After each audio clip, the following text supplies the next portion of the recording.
හතරස් කොටුවේ ශ්‍රී මහින්ද භාවනා මධ්‍යස්ථානයේ වෙත ත්‍රිපිටක පොත් වහන්සේලා වැඩම කරවීමේ මංගල්‍යයක් 2025යි 11 වන මාස 8 වෙනි දින සිදු කෙරුණා.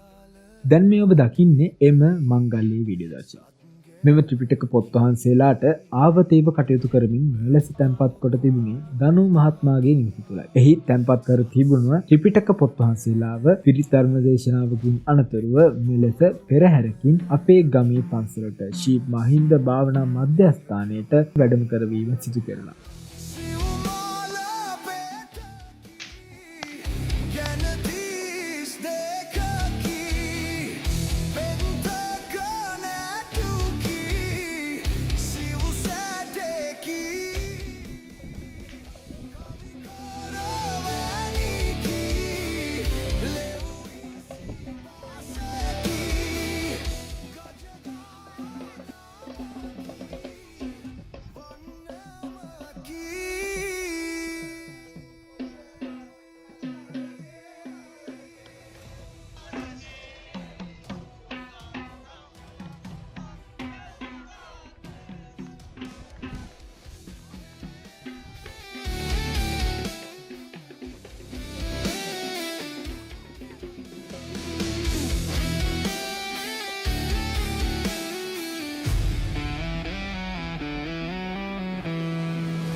කුඩා වුණත් විශාල පින්කමක් වන මේට මටත් අහම්බෙන් මගේ සම්බන්ධ වෙන්න හැකියාවක් ලැබුණා. ඉතින් මට ඒ අහම්බෙන් ලැබුණු අවස්ථාවෙන් මම පිනක් කරගත්ත නිසාම මම හිතුවා ඒ පින ඔයාලත් එක්කත් බෙදා ගන්න. ඉතින් මේ වීඩියෝ එක දකින ඔයත් සාදුකාර දෙන්න. ඉතින් ඒ සාදුකාරයත් ආයත ලොකු පිනක්. මේ වගේ පින් දහම් ගැන වීඩියෝස් වගේම travel වීඩියෝස් බලන්න ඔයා කැමති නම් අපේ SU Brother නාලිකාව subscribe කරන්න. ඒ වගේම මේ වීඩියෝ එකට like එකක් දාන්න. වීඩියෝ ගැන අදහසක් අනිවාර්යෙන් comment කරන්න. මගේ channel එකේ තවත් මේ වගේ වීඩියෝ වගේම travel වීඩියෝස් දාලා තියෙනවා. ඒවත් බලන්න. තව කෙනෙක්ට පිනක් කරගන්න මේ වීඩියෝ එක share කරන්න.